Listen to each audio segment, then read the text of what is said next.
Well, hi, and welcome to another edition of Tech Command Investing with myself and Mathieu Bailly from Cysec. We're going to be exploring the area of hacking space and talking about the cyber wars that nobody talks about. So, hi, Mathieu. How are you doing? Hello, Alain. I'm doing very well. Thank you. Very happy to be here. Thanks a lot for the invitation. Yeah, so let's just dive straight into it and set the scene a bit here with why cybersecurity in space matters. And most people don't think about satellites when they think of cybersecurity, but they control everything from financial transactions to military operations. What's something shocking about satellite security that most people don't realize, Mathieu?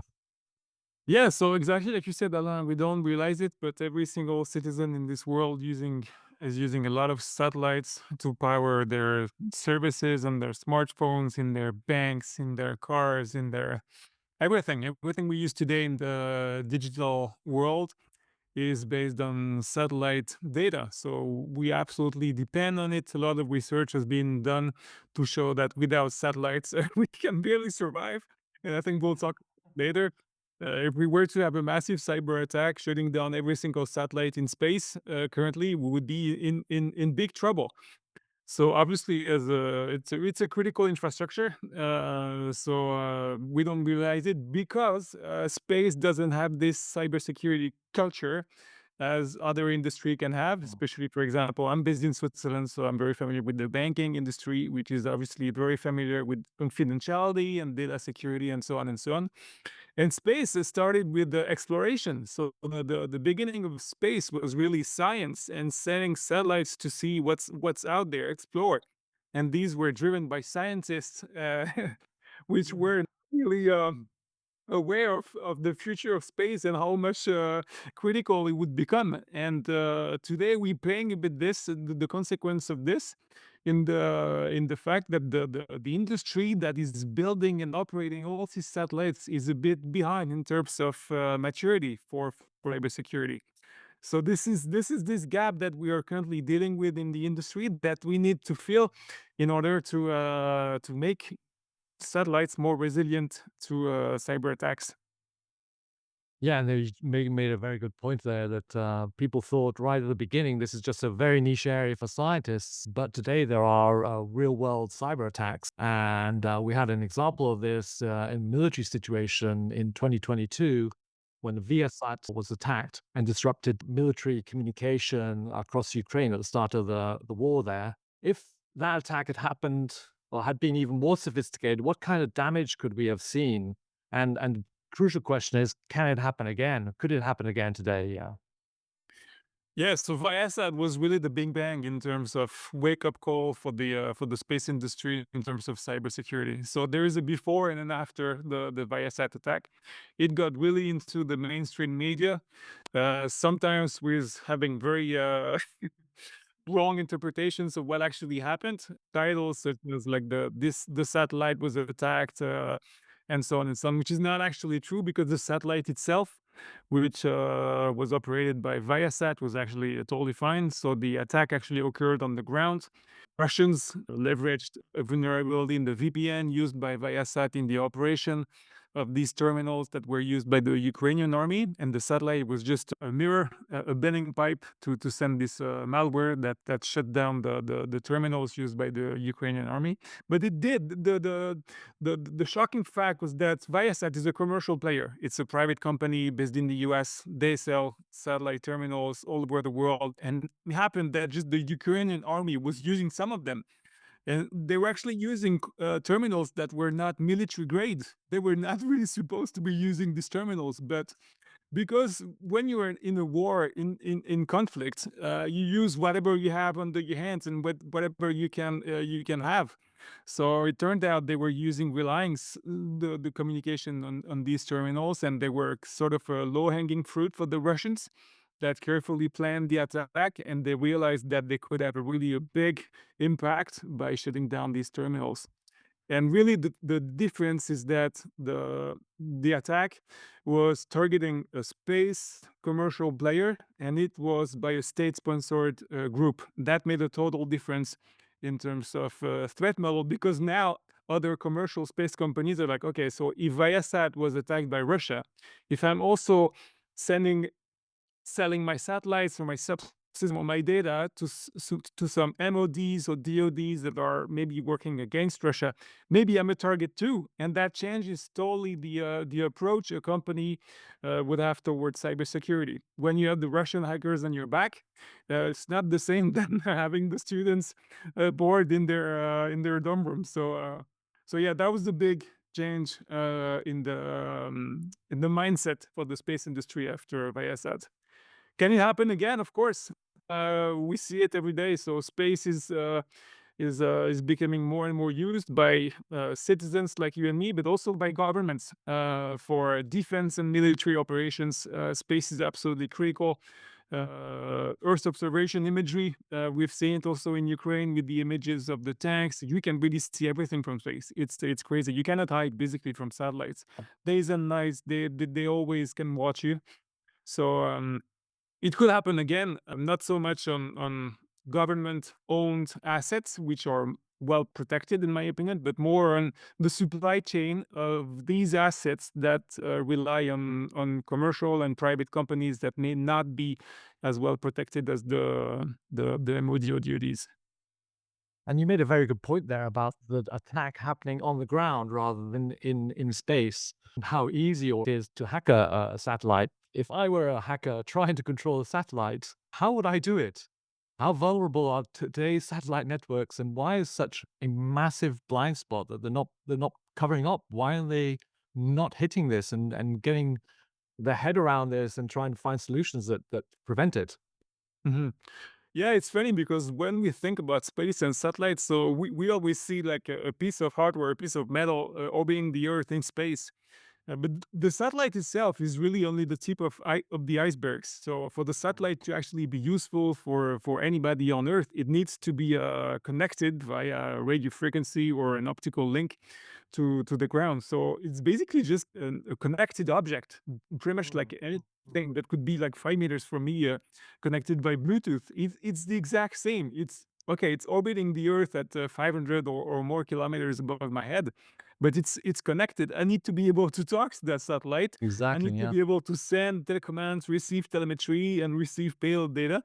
So I need to be able to operate it. And if I'm able to communicate with that satellite, then any other hacker could also be potentially able to communicate with my satellite if I did not configure it properly in terms of security. So really, the ground system and the ground segments for the operation of the satellites, this is the most critical piece of the infrastructure.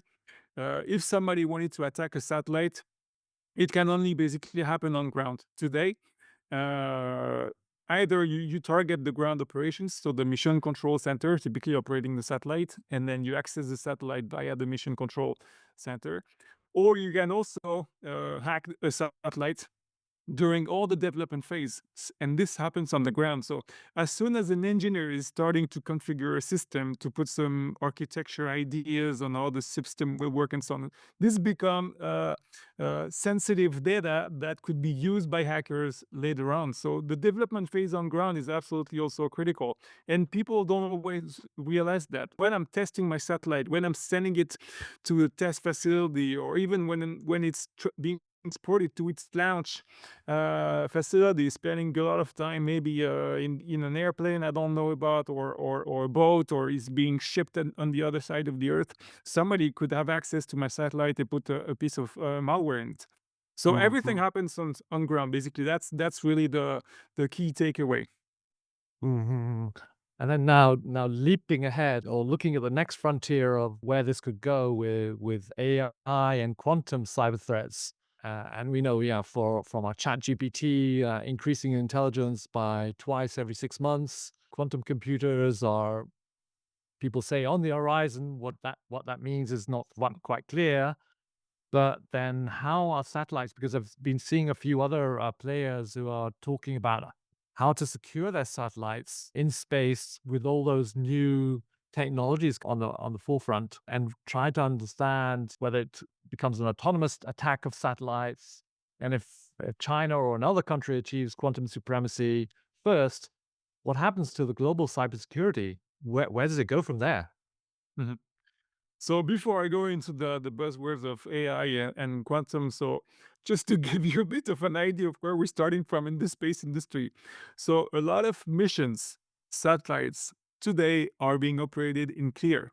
So there is absolutely no security. A lot of institutional missions by space agencies worldwide, even commercial satellites, scientific satellites, and so on and so on. They have absolutely no encryption, no authentication, operated in clear. So this is a fact. This is how it works today because during the mission there was no budget for security, or security was not considered as a risk for the mission and was totally discarded, and so on and so for Mm. many reasons. Many maybe also some cultural reasons because space engineers, when you graduate from Supéo in France or TU Delft in the Netherlands, or any aerospace program in Europe at least, there is no cybersecurity module. So you Mm. become an aerospace engineer and you know nothing about security. And then when you work as a space engineer for a mission for your employer, which could be a satellite operator or satellite manufacturer, if you don't have any expertise or any background in security, you don't understand it, you're not willing to add this on top of your mission as an extra risk. You don't want that. In the space industry, we hate taking extra risk.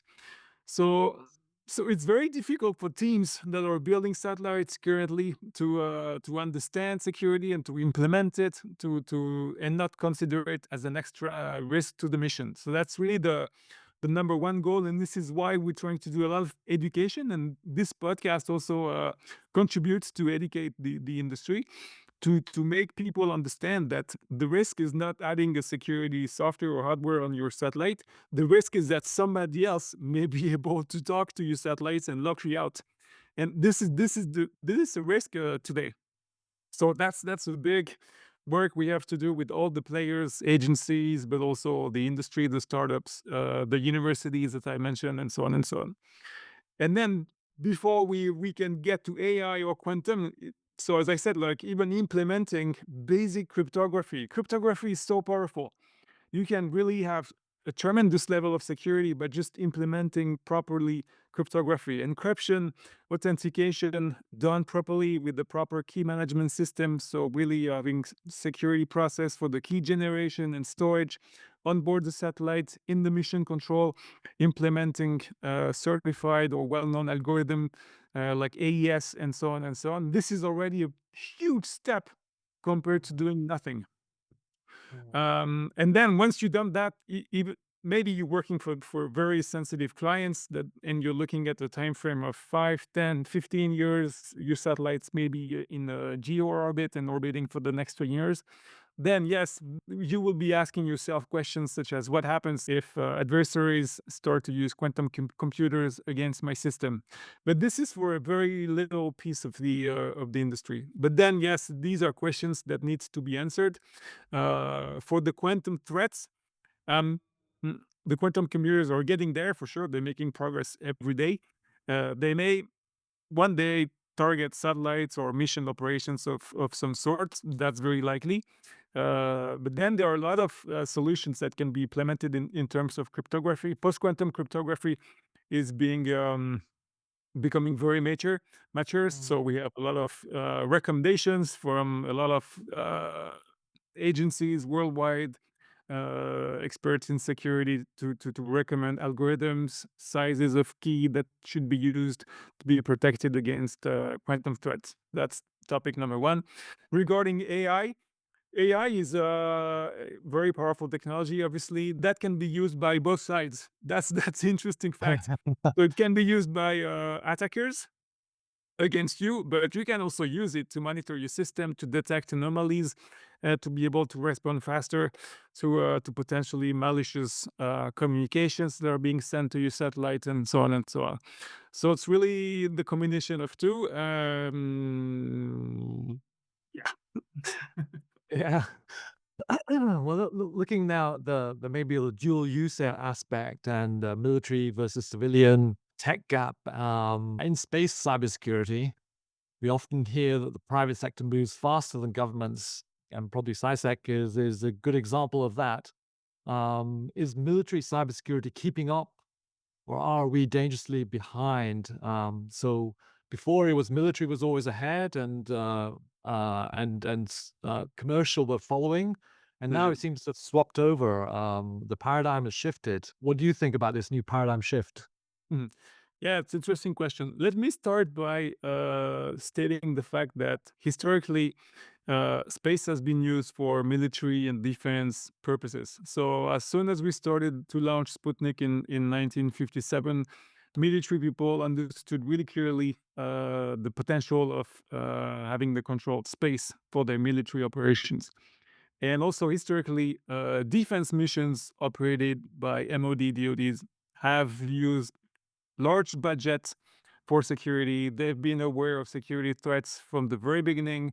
So these missions are very well protected, but they tend to be following the old space approach, typically very few satellites, but are very expensive, high performance, highly secure development terms that take years and years. Programs, we've seen programs, military programs spanning over like 10, 15 years before something can be put into orbit.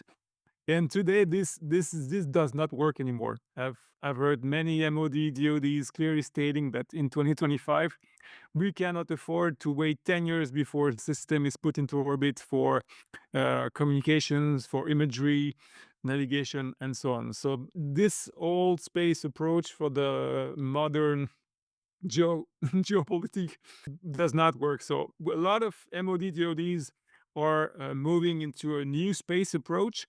So they want to have more assets in orbit to add resiliency to the overall system, and to make it harder for the adversary to target one, two, or a handful of assets. So they want to be more resilient. So Mm. that's concretely that transforms into really a new space approach. Smaller satellites, simpler, less performance, but more satellites, having more uptime, and so on and so on. Shorter time of development, and so on. All the new space approach. And this is very interesting because this is really shifting today. So in the last couple of years, last 5, 10 years, we really believed that the value was in the commercial space for business, and now it's been a bit of a downtime for really pure commercial space business, and we see a lot of value for government uh, space business B2G, working for MOD DoDs, and the challenge is to be able to have a new space system that is also sort of up to the security challenge of dual use or security or a defense mission. And this is where there is currently a gap in the industry to have securities that is agile, that is modern, easy to use, reconfigurable, and so on and so on. And that's exactly what we've been up to with Cysec, is to embrace that new space philosophy to enable sensitive players like governments to benefit from the new space approach without compromising on security. Okay. And so, of course, of course, some of our listeners here will be thinking about what can I do here? How can I get involved in this billion-dollar race? Where's the investment opportunity? Mhm. So, in cybersecurity in space, as we're reading from certain industry reports, is it will be $1 trillion industry. Yet investors still hesitate. Where do you see the biggest financial opportunities, and what should smart investors be watching out for? Yeah, so we see that the space market is growing. That there's no doubt about this trillions. We see new figure every year. Usually, for markets that are a bit more mature in terms of security, we tend to see that cybersecurity is about 10% of the overall market value. So Mm. whatever the space market is valued at, you can consider that cybersecurity is about 10% of that, which is huge if you consider a trillion billion dollar value for the space. And today we're not there yet. Absolutely not.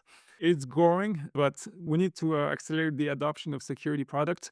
And this is done by compliance. So we see a lot more regulations today. So Mm. up to recently, any satellite operator could launch a satellite and operate it without any questions asked about security. even with propulsion capabilities, which is crazy when you think about it, because Wow. Okay. the low Earth orbit is very crowded. You have a lot of satellites up there, and Yes. to let operators launch whatever they want without checking anything, considering the risk of hacking the system today and impacting other satellites in orbit with all the questions of the space debris and how it could clog the low Earth orbit. This is not acceptable today. So I strongly believe every single satellite that is launched, especially with propulsion capabilities, should have at least a check on its security and cyber protection. So this is getting there with new regulations. People don't really like regulations, but sometimes they're a bit necessary to change the mindset of the people working in the industry. So we see it in Europe, nationally speaking, with the French. They changed their national law. So now every single French operator has to encrypt and authenticate their satellite communications. This is Mm. new. We see the French industry adapting. So hiring security officers and so on and so on. So integrating security in their teams, which is exactly what we want in at the end of the day to grow in terms of maturity. Germany is doing the same. The UK is doing the same, and so on and so on. Even at the continental level, the EU space law is coming with some cybersecurity requirements that we don't really know about yet, but that will be there. So it's getting there in terms of regulations. And then the risk is there. So as a supplier, if my customer is a government, MOD, DoD, of course I will hold some security specifications which I will need to comply to if I want to get the contract. And that's the big go no go for embedding security into a system, is that what's the risk for the business? If you're working for a government, you need to have security. It's not negotiable. So you need it. And we see it today, as I said before, some of the money, the majority of the money of the space market is in the hands of governments, and they're likely to ask you about your security of your system. So in suppliers will need to upgrade their security posture in that sense. So it's a growing market. It's not $1 trillion, but it's getting there. New players like Cysec, but we see a lot of competitors entering the game. So yeah, it's pretty exciting. Yeah, so this is also a regulatory push as well, as you're mentioning there, that this is Mhm. increasing the propensity for it to happen. But moving maybe forward on how you solve the problem and your solution that you're offering to the market, you've developed the Arca Satcom VPN and other security solutions. How do they protect us against real world cyber threats, and why haven't more companies adopted these technologies? So yeah, as I said, like it's a recent topic in the space industry. I started in 2018 looking cybersecurity for space. There was really nothing available back then. Like if you were to Google space and cybersecurity in 2018, there was really not much popping up. There were maybe a few, one or two researchers working on the topic in the US. The CCSDS committee had a security work, but that was very discreet, very confidential, and that was about it. And like the way we've been since 2018 is amazing. So we see it also with SciSat, the event we organized about space cybersecurity.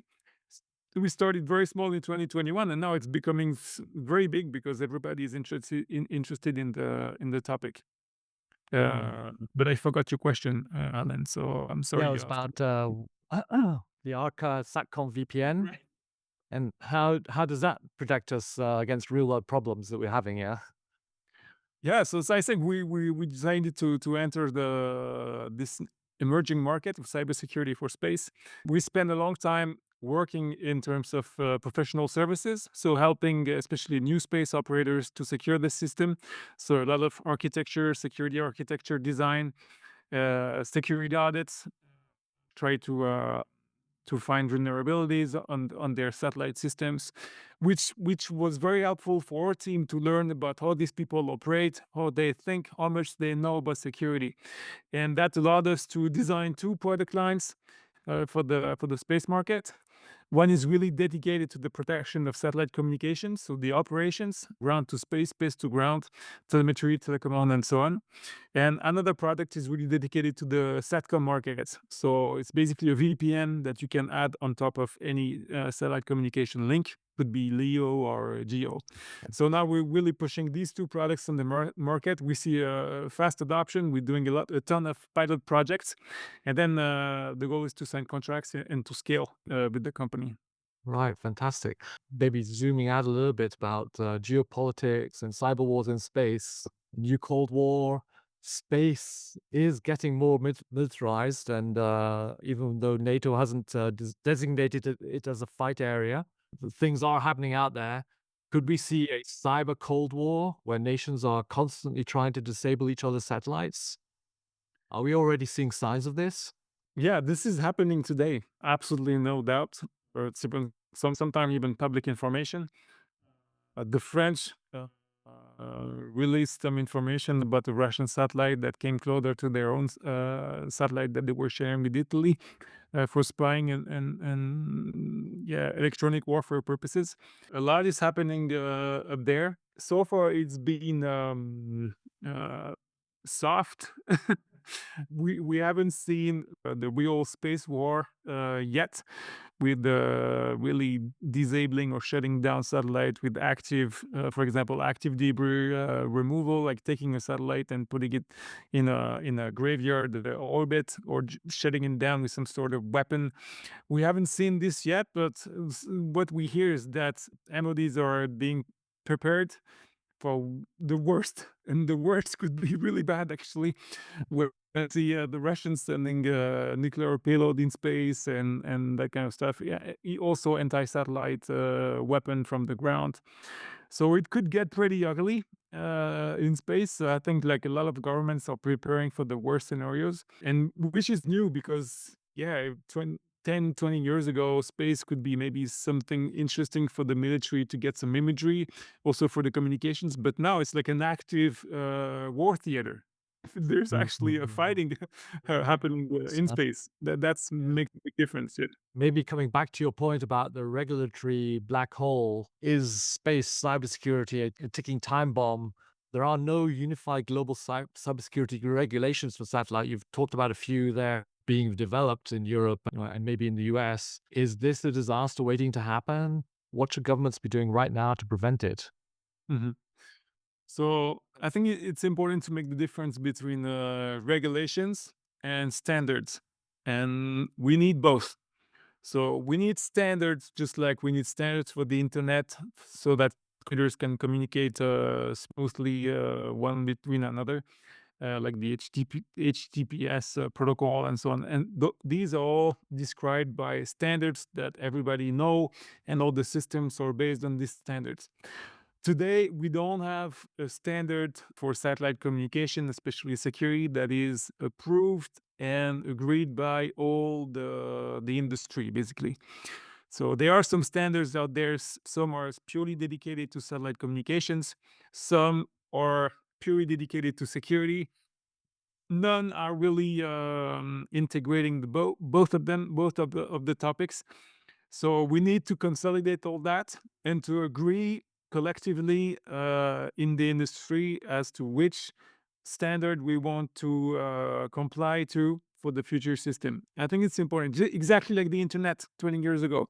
So there was a bunch of different protocols. It was difficult for, if we want to grow, if we want to scale, we need to have one single standard that embed communication protocols and also security, just like 5G. It's the exact same. 5G, you have a huge thousands of pages describing the protocol, and in there you have security. It's embedded in the communication standard. So it's work in progress. There are several initiatives. There are really no a single organization or a body that decides in the space industry. So it's a bit of a mess currently. So it's work in progress. Debates. Let's see what's going to happen. And in terms of regulations, my opinion is that the regulations should be based on standards that are used by the industry. But since we don't have unique standards, it makes things a bit more complicated. So the regulations are a bit more custom, Mm, and they're not unified, as you said. Or I said before, there are more national efforts. Everybody's doing their own thing on their side, and then but we need something a bit more global and unified. And this is difficult, takes time. Maybe the EU space law is a good step, at least for Europe. But then, if you're an operator and you need to comply to the EU space law as well as your national law, I don't know, it makes things a bit complicated. mm, So mm. that's the that's the status. Moving on to something maybe quite frightening. What if scenario, worst case scenario. Let's say we fast forward to 2035. What's the worst case cyber warfare scenario in space you can imagine? How bad could it be or could it get if we don't take action now? Yeah, I mean, as I said before, it could get really nasty. I mean, if we see a state like Russia or potentially China or North Korea or Iran targeting space systems, I said before, like the low Earth orbit is very crowded, especially with the Starlink satellites, different altitudes. But there are lots of satellites in the low Earth orbit compared to a couple of years ago, and there are different to take them down, but some of them release a lot of debris. If you were to disintegrate a satellite in orbit, uh, it makes a lot of debris. The debris hit other debris, and it makes even more debris. So I think this could be the absolute worst case scenario: is that we get the low Earth orbit absolutely clogged, and to a point where we cannot even use it anymore. And if there are too many debris in the low Earth orbit, you can't even get through. I mean, you couldn't even get to the geostationary orbit. This would be the absolute disaster, and that's what we need to avoid at all cost. That would be the absolute nightmare. And in terms of cyber, what on the cyber side, what would be the worst case scenario? Worst case, terrorist attack. Somebody hack a satellite and plunge it into the international space stations, or something with Well, okay, yeah. people consequences. Well, so wrapping it up, to end on a high note, hopefully, what books, research, or futuristic ideas have influenced how you were thinking on cybersecurity and space? And do you have any must reads that you would recommend to our audience? I would recommend first to come to Cysat. It's the event we organize in Paris. This year is going to be the fifth edition. We had the 700 people last year. Next year, this year, yeah, we'll have the Director General of the European Space Agency showing how important this topic is for Europe. And we have a ton of keynote speakers, especially on the technical sessions that are super interesting. So check out, come to the event. It's always great to meet people, experts, discuss live, face to face. That's why we do it in Paris, also to be convenient for everybody to be able to come. We have a big YouTube channel, Cysat, where we show all the keynotes of the event. So we have like hundreds of videos out there on any topic you can think of about space cybersecurity. If you're looking for something, there is a high chance that a speaker has already tackled the topic at Cysat. So check our YouTube channel. And for the rest, yeah, many very interesting research groups, especially ETH Zurich, but also Oxford University, uh, that are working on space cybersecurity. I don't have any specific book. Maybe one book to recommend could be the book by the former French space commander Michel Friedling. He wrote a book about his experience at the first head of the French Space Command, with a lot of different anecdotes about actually what's happening behind the scene in terms of conflicts involving satellites between governments. So that's very interesting read. Well, that sounds a very interesting read from Michel. Maybe we'll have him on our next podcast. Who Yeah, knows? yeah, he's a great speaker for sure. All right then. Well, thank you very much for coming and joining us on this. I hope for the audience a really interesting deep dive into cybersecurity in space, and look forward to seeing you in the next edition. If you're an LP interested in learning about space tech, defense tech, and security, including cybersecurity investment opportunities, let's chat.